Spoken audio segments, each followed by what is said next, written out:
kita bersatu dalam doa. Kami sungguh bersyukur ya Tuhan, punya Allah yang ajaib yang dapat kami andalkan. Kami bersyukur ya Tuhan, punya Allah yang memberikan kekuatan kepada kami.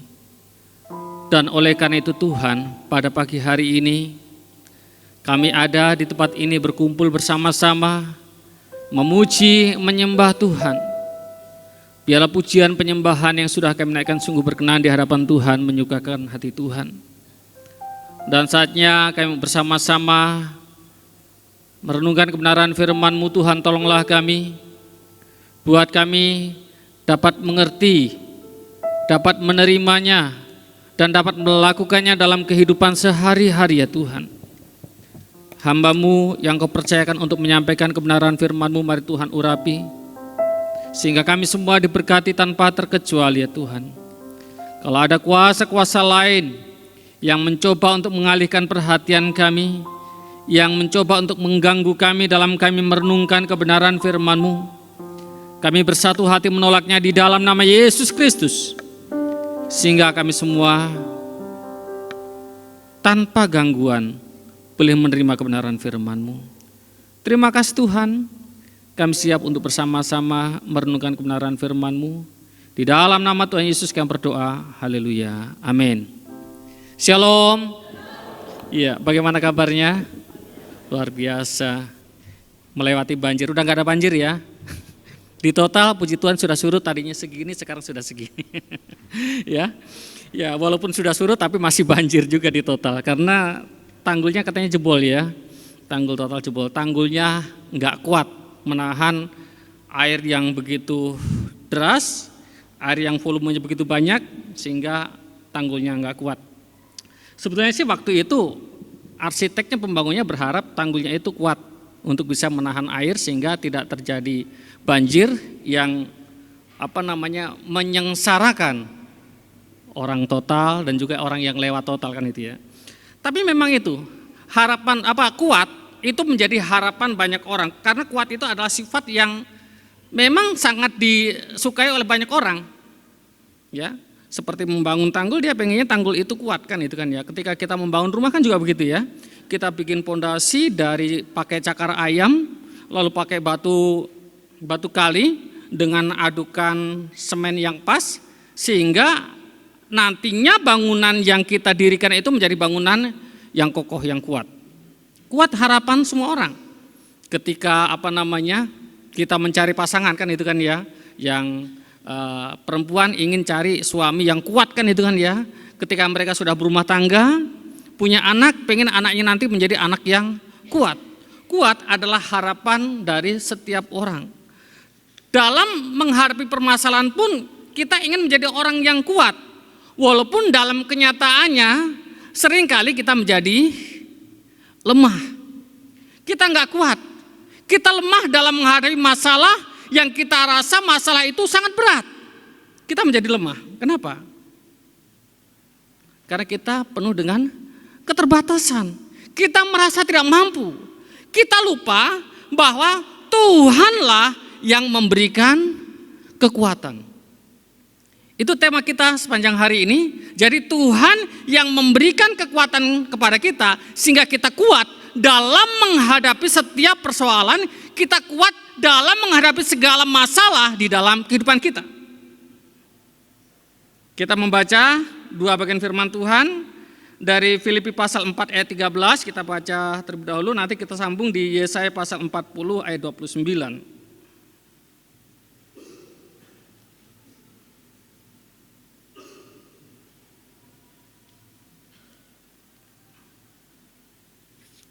Filipi pasal 4 ayat 13.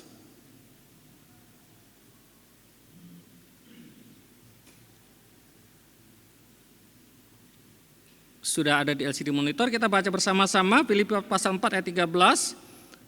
1, 2, iya. Segala perkara dapat kutanggung di dalam Dia yang memberi kekuatan kepadaku ya. Segala perkara dapat kutanggung di dalam Dia yang memberi kekuatan kepadaku. Artinya yang memberikan kekuatan kepada kita adalah Dia, yaitu Tuhan Yesus. Lalu Yesaya pasal 40 ayat 29 kita baca bersama-sama. Yesaya 40 ayat 29. Ya, sudah ada, kita baca bersama-sama. 1, 2, ya. Dia memberi kekuatan kepada yang lelah dan menambah semangat kepada yang tiada berdaya. Memberi kekuatan kepada yang lelah dan menambah semangat kepada yang tiada berdaya. Jadi Tuhan itu yang memberikan kekuatan. Tuhan adalah sumber kekuatan. Lalu bagaimana agar kita tetap kuat? Bagaimana agar kita memperoleh kekuatan yang dari Tuhan itu? Karena kita ingin kuat, betul? Lalu kita ingin mendapatkan kekuatan itu, tapi bagaimana kita bisa mendapatkan kekuatan itu? Bagaimana kita bisa mampu menghadapi setiap persoalan-persoalan yang begitu berat? Katanya Tuhan yang memberikan kekuatan pada kita, tapi bagaimana kita untuk mendapatkannya? Saya mencatat 3 hal saja. Yang pertama adalah dengan mengandalkan Tuhan, maka kita akan memperoleh kekuatan itu. Gampangnya begini, orang yang tidak makan, dia akan menjadi lemas dan tidak berdaya. Ya, orang yang tidak makan dia menjadi lemas dan tidak berdaya. Dia tidak mempunyai kekuatan. Manusia merasa kuat, bisa bertenaga karena dia makan makanan yang mengandung kalori, kan gitu kan, yang mengandung karbohidrat, sehingga dia mempunyai kekuatan. Nah, kadang-kadang dengan pemahaman ini orang tidak lagi mengandalkan Tuhan. Yang penting saya makan, saya bisa melakukan pekerjaan. Yang penting saya makan makanan yang bergizi, saya sehat. Kadang-kadang orang tersesat dengan pemikiran yang seperti ini. Tidak menyadari bahwa Tuhan ambil bagian di dalam proses makanan yang kita makan menjadi sumber kekuatan di dalam tubuh kita. Tuhan yang ambil bagian di dalam proses itu. Apa buktinya? Ada orang yang makan makanan yang bergizi, gizinya cukup, dan sebetulnya makanan itu benar-benar makanan sehat, tapi orang itu sakit juga. Katanya gangguan pencernaan. Padahal sebetulnya dia makan makanan yang sehat. Dia makan dengan teratur. Tapi kenapa dia bisa mengalami hal seperti itu? Saya katakan, Tuhan ambil bagian di dalam proses makanan yang kita makan. Jadi Tuhan bisa saja izinkan persoalan datang dalam kehidupan kita ketika kita tidak mengandalkan Tuhan. Makanya dikatakan di dalam Yeremia pasal 17 ayat 5 sampai dengan 6. Terkutuklah orang yang mengandalkan kekuatannya sendiri. Celakalah orang yang mengandalkan kekuatan sendiri. Tapi diberkatilah orang yang mengandalkan Tuhan. Jadi jangan kita salah berpikir, yang penting saya makan makanan yang bergizi, saya sehat, saya kuat. Kalau saya punya kemampuan, maka saya bisa melakukan ini dan itu. Karena saya bisa punya kecerdasan, saya bisa menyelesaikan persoalan ini dan itu. Karena saya punya decking, persoalan apapun bisa selesai. Betul, kalau decking itu adalah Tuhan, bukan manusia. Tapi seringkali kita mengandalkan deckingan kita adalah manusia. Yang polisi lah, yang lurah lah, yang jenderal lah, dan seterusnya. Belum lama kasus di mana, Sumatera Utara atau di mana itu yang polisi tembak polisi, bukan yang Sambo ya, itu udah lama ya, yang baru. Jadi polisi ini yang ditembak, yang korban ini sebelumnya diminta izin ke orang tuanya, ke mamanya, karena dia belum menikah. Boleh nggak saya keluar dari kepolisian? Kata yang korban ini. Lalu kata mamanya, jangan, sayang itu. Itu berkat buat kamu, itu masa depan kamu. Ngapain kamu keluar dari kepolisian? Tapi nggak lama setelah itu terdengar anaknya mati ditembak oleh anggota polisi. Padahal korban ini baru saja mendapatkan penghargaan karena dia dapat memberantas mengatasi tambang ilegal. Tambang ilegal. Dan katanya disinyalir yang menembak itu adalah dia yang sebagai dekingan dari tambang ilegal itu. Memang berita yang nggak mengenakan ketika yang menembak ini ketika diperiksa, diinterogasi, dia enak saja tangan tidak diborgol, tapi dia sambil merokok diinterogasi. Belum pernah ada kejadian seperti itu, tapi kenyataannya seperti itu. Dekingan itu seringkali membuat kita merasa kuat. Penambang ilegal, tenang aja kita punya dekingan anggota polisi kan gitu kan ya. Kita juga kadang-kadang merasa seperti itu. Tenang saja, ada orang yang bisa saya andalkan untuk menolong saya kok. Ngapain saya khawatir? Toh dia pasti akan tolong saya. Tapi perhatikan Bapak Ibu dan saudara yang kasih Tuhan. Hal ini yang membuat kita bisa benar-benar jatuh, membuat kita lemah.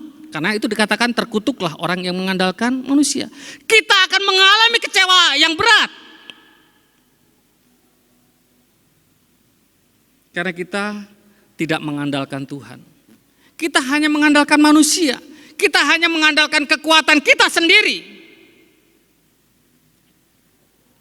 Jadi, dalam menghadapi berbagai masalah, kita tidak akan kuat kalau kita tidak mengandalkan Tuhan.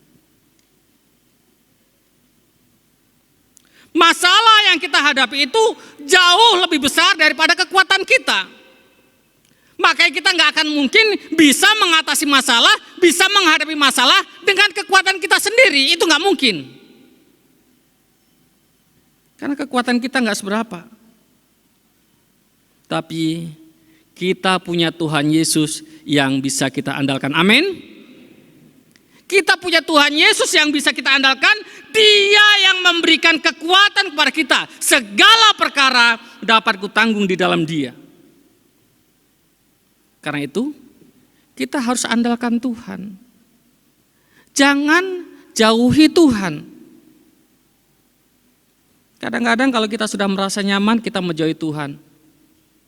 Kita nyaman dengan kegiatan kita nyaman dengan aktivitas kita. Kita lupa mendekatkan diri kepada Tuhan.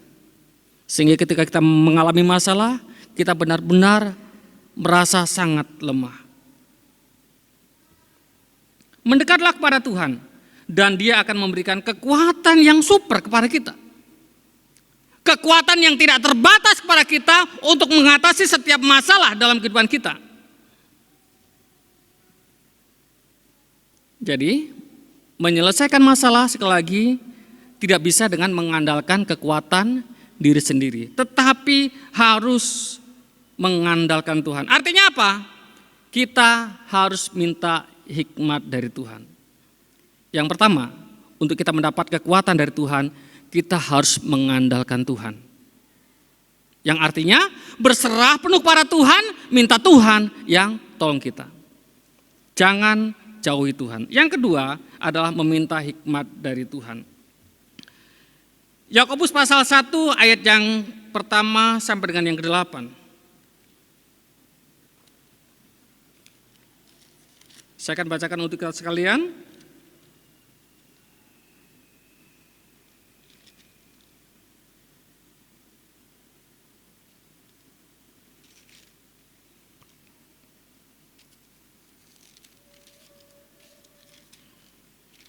Sebentar ya.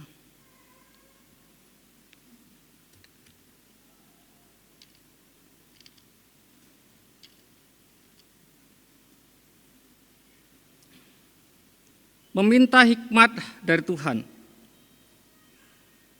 Saya salah catat.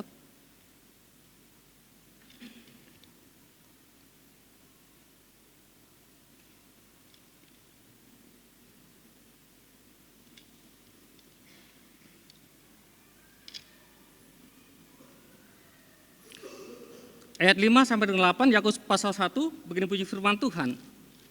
Saya bacakan untuk kita sekalian.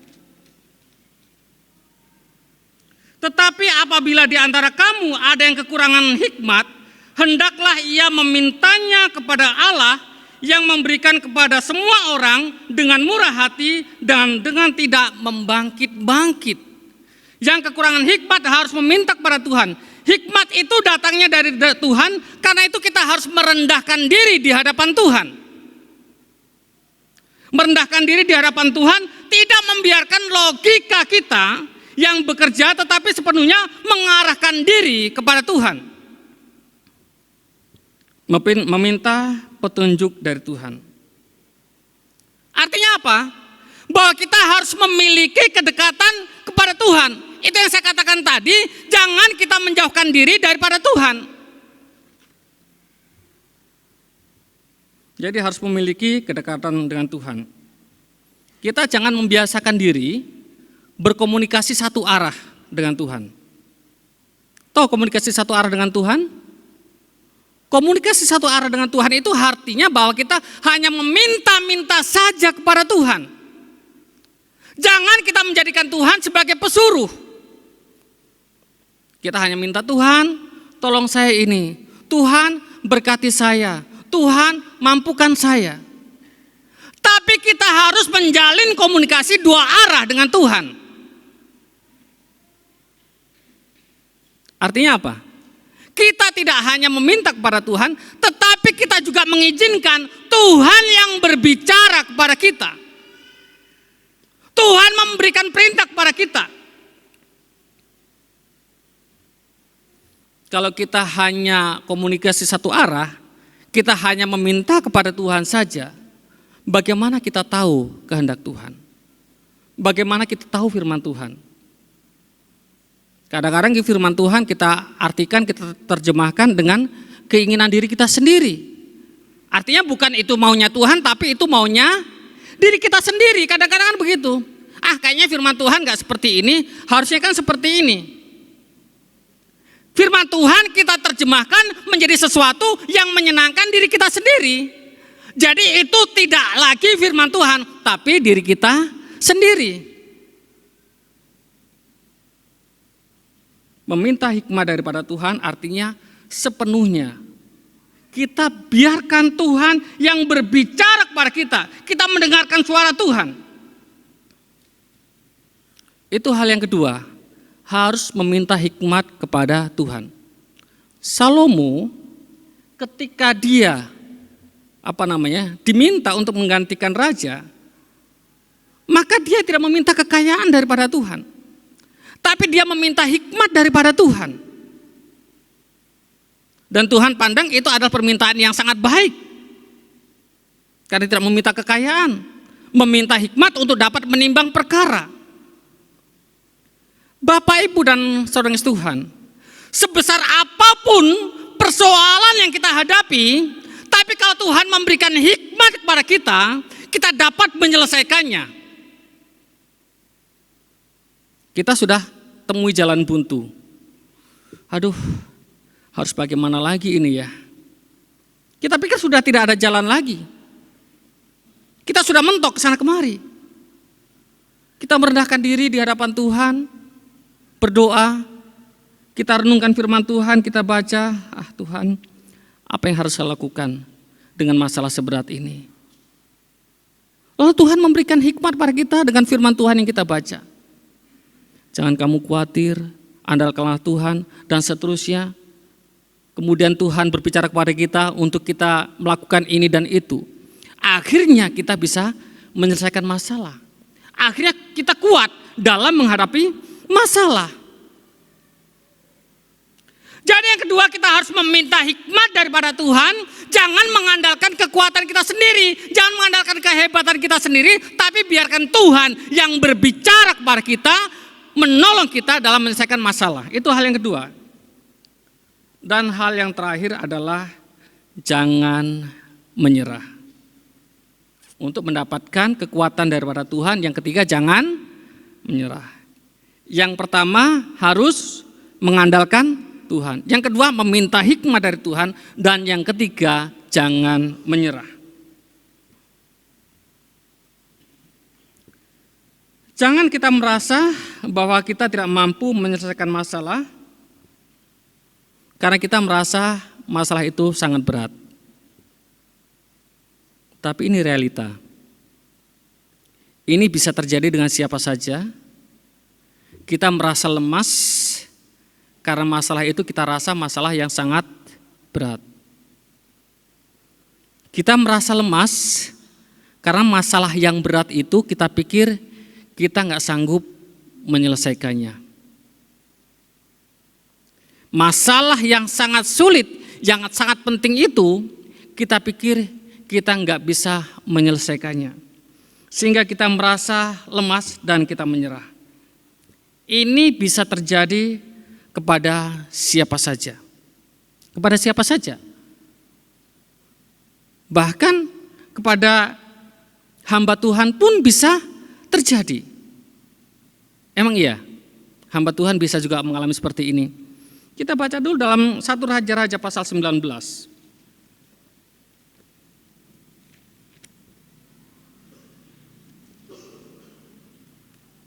Saya bacakan dari ayat 1 sampai dengan 8, begini bunyi firman Tuhan. Ketika Ahab memberitahukan kepada Isabel segala yang dilakukan Elia dan perihal Elia membunuh semua nabi itu dengan pedang, maka Isabel menyuruh seorang suruhan mengatakan kepada Elia, beginilah kiranya para Allah menghukum aku, bahwa lebih lagi daripada itu jika besok kira-kira pada waktu ini, aku tidak membuat nyawamu sama seperti nyawa salah seorang dari mereka. Perhatikan apa yang dialami oleh Elia, perhatikan bagaimana sikap Elia di ayat yang ketiga. Maka takutlah Elia itu, lalu bangkit dan pergi menyelamatkan nyawanya, dan setelah sampai ke Betseba yang termasuk wilayah Yehuda, ia meninggalkan bujangnya di sana. Ayat 4, tetapi ia sendiri masuk ke padang gurun sehari perjalanan jauhnya, lalu duduk di bawah sebuah pohon arar. Kemudian ia ingin mati. Ini Elia, seorang nabi. Dia berkata, ia ingin mati, katanya. Cukuplah itu sekarang ya Tuhan, ambillah nyawaku, sebab aku ini tidak lebih baik daripada nenek moyangku. Sesudah itu ia berbaring dan tidur di pohon arar itu, tetapi tiba-tiba seorang malaikat dan seterusnya. Di ayat yang 8, maka bangunlah ia, lalu makan dan minum, dan oleh kekuatan makanan itu ia berjalan 40 hari 40 malam lamanya sampai ke gunung Allah, yakni gunung Horeb. Ini yang saya katakan tadi, bahwa siapapun bisa merasa lemas ketika ancaman itu datang. Ancaman itu bisa masalah yang besar yang mengancam diri kita sehingga kita merasa lemas. Elia juga merasa lemas. Dia berkata kepada Tuhan, Tuhan cukuplah, biarkan aku mati saja. Karena Isabel berkata, pada waktu seperti ini juga sekiranya nyawamu tidak sama seperti salah satu dari nabi itu. Isabel bernazar untuk membunuh Elia, dan Elia mengalami ketakutan. Jadi ini bisa terjadi dengan siapapun juga. Tapi mari kita melihat sikap Elia ketika dia mengalami ancaman ini. Dan ini perlu menjadi contoh bagi kita bagaimana ketika kita mengalami masalah yang begitu berat itu kepada Tuhan. Yaitu dia mengadu kepada Tuhan. Dia mengadu kepada Tuhan. Dia merenungkan sejenak. Dia beristirahat. Dan Tuhan memberikan kekuatan kepadanya. Artinya apa Bapak Ibu dan saudara Tuhan? Ketika kita mengalami masalah yang berat, jangan kita kemudian tidak sabar, kita putus asa, kita kemudian menempuh jalan yang lain, kita melakukan sesuatu yang tidak memuliakan Tuhan, yang membawa kepada penyesalan yang berkepanjangan. Tapi kita harus sabar menantikan pertolongan Tuhan. Kadang-kadang kita merasa Tuhan terlambat menolong, kadang-kadang. Padahal Tuhan menolong di waktu yang tepat. Jadi jangan kita kemudian putus asa, tetapi kita harus bersabar menantikan pertolongan Tuhan dan terus andalkan Tuhan. Kalau kita tidak sabar, kita nyerah, maka kita tidak mendapatkan pertolongan Tuhan. Tuhan baru saja mau nolong, kita sudah tidak mau mengerjakannya lagi. Kan seperti itu. Tuhan sudah mau menolong masalah kita, kita sudah melakukan hal-hal yang lain, hal-hal yang berbeda, hal-hal yang tidak memuliakan Tuhan. Jadi jangan menyerah dengan masalah, dengan persoalan yang kita hadapi, terus andalkan Tuhan, terus berharap pada Tuhan, mendekatlah diri kepada Tuhan. Dan Tuhan pasti akan memberikan kekuatan pada kita. Sebagai kesimpulan, ketika kita kuat, jangan kita sombong. Sebab kekuatan itu berasal dari Tuhan. Ingat kisah Simpson? Dia orang yang sangat kuat waktu itu, yang sangat ditakuti oleh banyak orang. Rantai apa saja yang membelenggu dia bisa putuskan. Dia tidak bisa ditahan. Tetapi karena dia lupa bahwa kekuatan itu berasal dari Tuhan, sehingga dia pun takluk. Dan pada dia akhir kesempatan hidupnya, dia kembali meminta kekuatan pada Tuhan untuk merobohkan tembok, merobohkan bangunan di mana dia ditahan pada waktu itu. Jadi, jangan sombong dengan kekuatan yang kita punya pada saat ini, karena kekuatan sesungguhnya berasal dari Tuhan. Dan yang berikutnya, jangan kita menyerah dan merasa lemah ketika kita mengalami masalah. Karena Tuhan adalah sumber kekuatan kita, sumber kekuatan yang tidak terbatas. Andalkan Tuhan, minta hikmat pada Tuhan, dan jangan menyerah, maka Tuhan pasti akan menolong kita. Kiranya firman Tuhan menjadi berkat dan kekuatan bagi kita sekalian. Kita berdoa. Tuhan Yesus, kami bersyukur untuk kebenaran firman-Mu yang mengingatkan setiap kami pada pagi hari ini Tuhan, bahwa Engkau adalah kekuatan kami. Kadang-kadang kami merasa gemetar ya Tuhan, dengan masalah yang kami hadapi. Kami merasa tidak sanggup, kami merasa tidak mampu, kami menemui jalan buntu, kami tidak tahu apa yang harus kami lakukan, apa yang harus kami kerjakan. Tetapi firman-Mu mengingatkan pada kami Tuhan, kami terus harus mendekat pada Tuhan. Kami harus terus berharap pada Tuhan, mengandalkan Tuhan. Kami harus terus meminta hikmat pada Tuhan, kami tidak boleh menyerah ya Tuhan. Sehingga kami mampu mengatasi setiap masalah yang kami hadapi. Kami mampu menyelesaikannya, dan kami tetap dapat kuat ya Tuhan. Engkau tahu ya Tuhan, bahwa kami semua yang ada di tempat ini, kami punya masalah. Dan di antara kami mungkin punya masalah yang sangat berat ya Tuhan. Tetapi biarlah Engkau Allah yang meneguhkan ya Tuhan, memberikan kekuatan kepada kami. Terima kasih untuk kebenaran firman-Mu, meteraikan dalam diri kami masing-masing. Di dalam nama Tuhan Yesus kami berdoa dan mengucap syukur. Haleluya. Amin.